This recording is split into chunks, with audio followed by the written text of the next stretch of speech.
আচ্ছা ভাইয়া, সিরাতুন নবী ও মিলাদুন নবীর মধ্যে পার্থক্য কি? খুবই সচেতন আজকালকার ছেলেমেয়েরা। সিরাতুন নবী মিলাদুন নবী পার্থক্য অনেক বড়।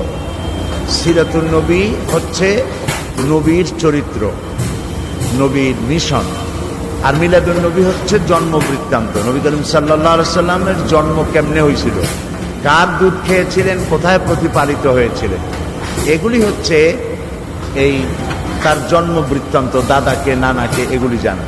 এগুলি আমাদের জানা দরকার। নবী করিম সাল্লাল্লাহু আলাইহি সাল্লাম কিভাবে পৃথিবীতে এসেছেন, তার বাপের নাম কি, তার মায়ের নাম কি, তারপরে তিনি কোথায় জন্মগ্রহণ করেছেন, কার দুধ খেয়ে বড় হয়েছেন, কে তাকে দোলনায় নিয়ে দোল দিত, এ সমস্ত কথা জানা দরকার।